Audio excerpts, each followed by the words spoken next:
I actually want to start off with Habiba radiyallahu anha. I want to speak about her life and see what we can learn from there, what was so special about her.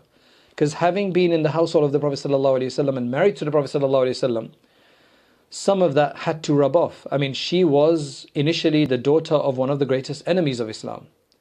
For her to then go into literally the enemy's house, the enemy of her father and her mother, or the wife of Abu Sufyan, and then to, subhanallah, become what she did, that is an amazing idea. That's against all odds. That is taking on something against all odds and against the pressures of your family, which is something that people are really, really, really struggling with nowadays. One of the biggest forces in anybody's life at any time is going to be their culture.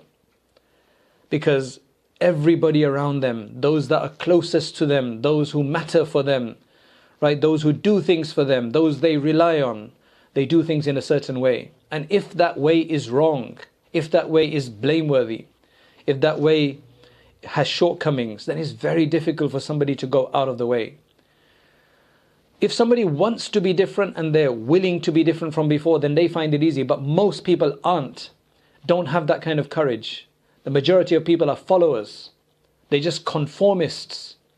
Majority of people just conform to what's going on around them, even if they hate it, even if they disagree with it.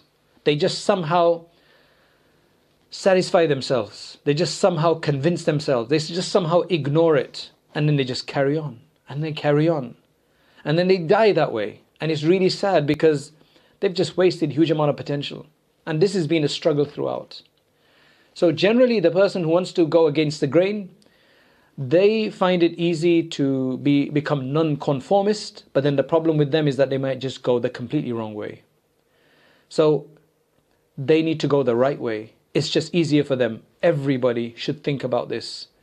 And one way to do this is to obviously find other people that think the same way, and then you can support one another. How difficult it is to wear hijab in a family that has never worn hijab and think that it's for somebody else. It's not for them, it's below them. It's inferiority for them, right? It's an inferior act for them. And it's inferior anyway, right? It's so difficult. It is so difficult. But, subhanallah, this is where we get our role models from that went against some of the most difficult things. Most of the challenges that are faced by our Muslim brothers and sisters today are not kufr challenges. Yes, for some of our converts, that's the big challenge. They've already taken the major step of coming out of the kufr and disbelief. For us Muslims, meaning who are born as Muslims, the challenge is never as great as kufr, but sometimes it seems like it's actually worse, that it might be easier to convert, to Islam than to become conforming to the sunnah of the Messenger of Allah. That's why some converts are really, really surprised that Muslims can't take that smaller step and they've taken a bigger step from one faith to the next. And these people just, they've literally gone from one house or one building to another, and these guys can't just move from one room to another, from a bad room to a good room of the same building, right? They've literally migrated, you can say, from one country to the other, and Muslims can't literally move from one little area to another area, right?